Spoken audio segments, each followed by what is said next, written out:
नमस्कार। आज मैं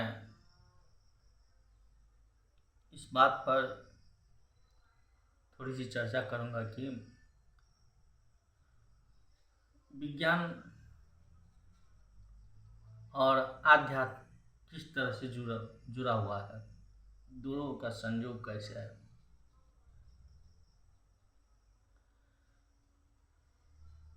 इसमें क्या है कि साइंस और स्पिरिचुअल लाइफ,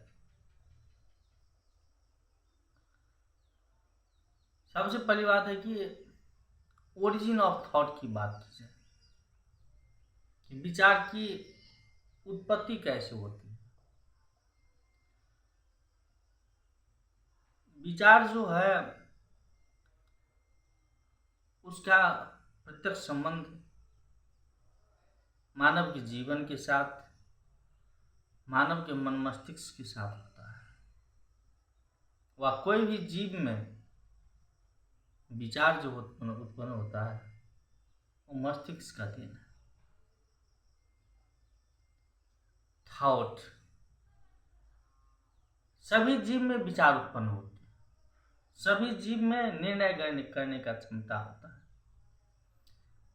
मानव ही नहीं, कोई भी जंतु है, एनिमल है, वह प्लांट है, प्लांट में भी वो क्षमता होता है, हम नहीं समझ पा रहे हैं। तो सबसे पहले ये समझना होगा कि मेटर के भीतर में कुछ नहीं होता है, ऑलरेडी मेटर होता है, उसमें मेटर होता है। जितना भी चीज हम देख रहे हैं, परसेप्शन कर रहे हैं, देख रहे हैं, ज्ञानेंद्रिय या कर्मेंद्रिय के द्वारा जो अनुभूति कर रहे हैं,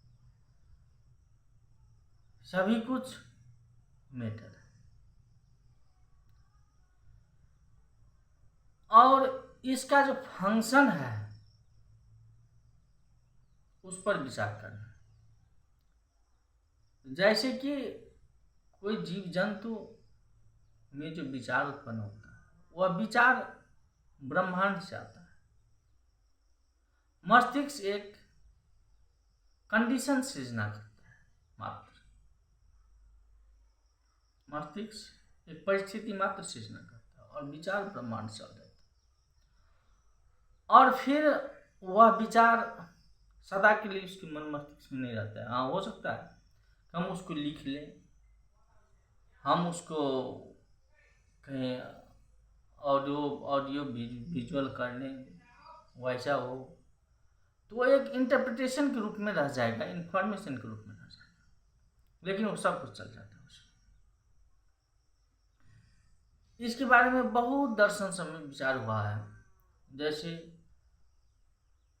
सांख्य योग जो है भारतीय दर्शन के 6 योग में सबसे पुराना योग सांख्य योग, उसमें उसका जगह जगह पर वर्णन हुआ है। उसमें एक जगह श्रीमद् भगवद गीता में भी है, 5वां अध्याय में है, सांख्य योगो पृथक बाला प्रवदंती न पंडिता एकम प्यास्थित सम्यगु भयोर बिंदति। यहाँ पर सांख्य योग का विश्लेषण बहुत विशाल है। हाँ, मुझे ज्ञान नहीं है। अर्थात कंजर्वेशन ऑफ थॉट का बात है। थॉट हरदम कंजर्व रहता है, ब्रह्मांड में जो होगा वही हम कंज्यूम कर सकते हैं।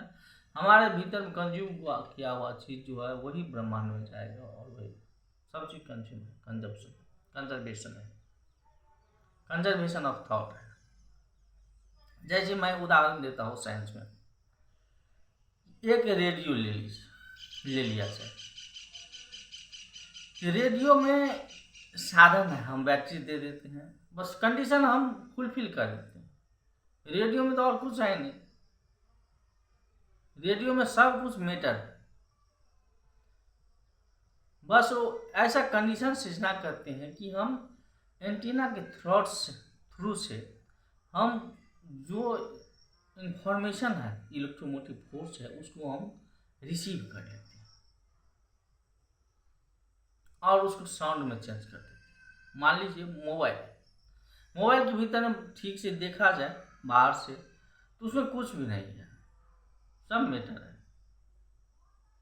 और जब हम उसमें एनर्जी ऐड कर देते हैं तो फंक्शन करने लगता है। और फंक्शन करने के बाद करता क्या, बस इतना ही है, मैटर और एनर्जी का खेल चल रहा है पूरा साइंस में। फंक्शन करने लगता है तो उसमें दोनों फंक्शन होता है, वो रिसीव भी करता है और वो ट्रांसमिट भी करता है। तो वेव को किसी से हम बहुत दूर बात कर रहे हैं तो पहले वेव्स को रिसीव करता है, फिर वेव को ट्रांसमिट करता है, जो हम बोलते हैं उसको ट्रांसमिट कर देता है, वह उधर से जो बोला जाता है उसको हम रिसीव कर लेते हैं, वह ऑडियो के रूप में, विजुअल के रूप में जो भी वही होता है। इसी प्रकार आज इलेक्ट्रॉनिक्स छोटी से सेमीकंडक्टर से लेकर के सेमीकंडक्टर, डायोड, ट्रांजिस्टर, ऐसा सिंपल साधन से शुरू होकर के आज इतना विशाल हो चुका है कि यदि ठीक से इस पर अध्ययन किया जाए तो सब फिलोसॉफिकल हो जाता है। और उसी को प्रैक्टिकल में हमारे प्रविधि के विद्वान सब जो हैं, अभियंता सब जो हैं, उसको प्रविधि में चेंज कर रहे हैं। तो साइंस और स्पिरिचुअलिटी जुड़ा हुआ चीज़ है, दो चीज़ नहीं है, दोनों चीज से संसार चल रहा है। तो मैटर और एनर्जी का खेल सभी जगह हो रहा है। और इसमें और एक उदाहरण मैं देता हूँ कि ऑप्टिक्स के बारे में, लाइट के बारे में बात की जाए तो लाइट को जब फिजिक्स में डिफाइन किया जाता है तो एनर्जी तक डिफाइन किया जाता है, संपूर्ण टर्म को एनर्जी तक डिफाइन किया जाता है, उसके कैरेक्टरिस्टिक्स को एनर्जी के रूप में डिफाइन किया जाता है, फोटोन को। लेकिन लाइट जो है वो कंडीशन है, ये सब जो कंडीशन है, और लाइट जो है उसका इफेक्ट है जो ब्रह्मांड से आता है। और फिर जब हम कंडीशन ऑफ हो जाता है तो फिर वो ब्रह्मांड में रिटर्न हो जाता है। मान लीजिए कोई चीज कैंडल जलाते हैं तो सब कंडीशन होगा, हीट आ गया, सब कुछ हो गया, या कोई भी चीज है उसको हीट कीजिए, हीट करते जाए बाद में रेडिएट कर देगा तो वो लाइट हो जाएगा, वो रेडिएशन होगा और उसमें से लाइट निकल जाती है।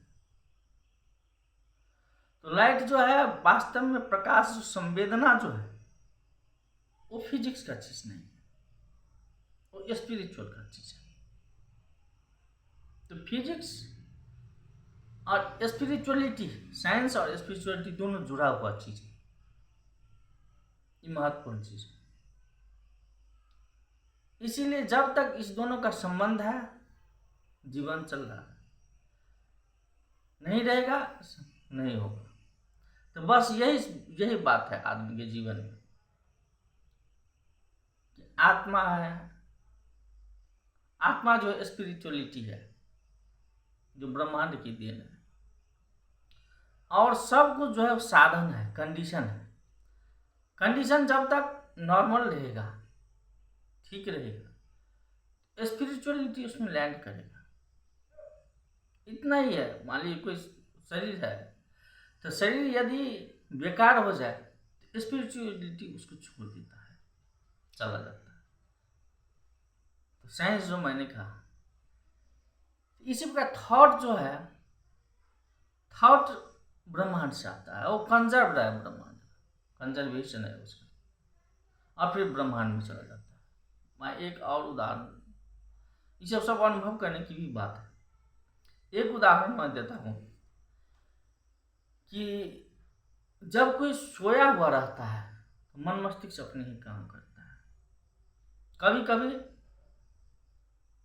जो है मन बहुत दूर चले जाता है घूमने के लिए, बहुत दूर, और यदि बहुत दूर चला जाए, उसमें डिस्टरबेंस किया जाए, तो उसको ठीक से सेटल होने में टाइम लग जाता है, दिक्कत हो जाती है। इसलिए बहुत पहले भी बात इस सब के बारे में चर्चा हुआ है हमारे। लेकिन साइंस के बारे में उतना बृहद साधन के बारे में पता नहीं था पहले। लोग स्पिरिचुअलिटी में थे, पहले के पूर्वीय दर्शन बहुत आगे था, लेकिन साइंस उतना डेवलप नहीं था, साधन डेवलप नहीं था। तो साइंस और स्पिरिचुअलिटी दोनों जुड़ा हुआ चीज़ है, दोनों दो चीज़ नहीं है। एक दिन ऐसा भी आएगा कि जब हमें मोबाइल की ज़रूरत नहीं होगी, टेलीविज़न की ज़रूरत नहीं होगी, किसी चीज़ की ज़रूरत नहीं, सब चीज़ हम अपने मन मस्तिष्क से कर लेंगे। और एक शब्द है टेलीपैथी होता है। टेलीपैथी ऐसी चीज़ है, देखिए सुनने में थोड़ा सा ओड लग सकता है। टेलीपैथी ऐसी चीज़ है कि हम अपने संपूर्ण संवेदना के संपूर्ण विचार को दूसरे आदमी तक मन मस्तिष्क से ही पहुँचा सकते हैं, और दूसरा आदमी अपना मन मस्तिष्क से ही हम संवेदना को पहुँचा जाता है। इस बीच में जो है ये न्यूरॉन जो है मस्तिष्क का, बहुत सारे न्यूरॉन्स है हमारे मस्तिष्क में, सब तो काम नहीं करता है, 2-4% काम करता है, जीनियस को 5%, 7% काम करता है। ये जो न्यूरॉन है, इससे जो इलेक्ट्रोमैग्नेटिक वेव के रूप में जो निकलता है, सूक्ष्म तरंग जो निकलता है, वो तरंग टेलीपैथी में वहाँ तक जाता है।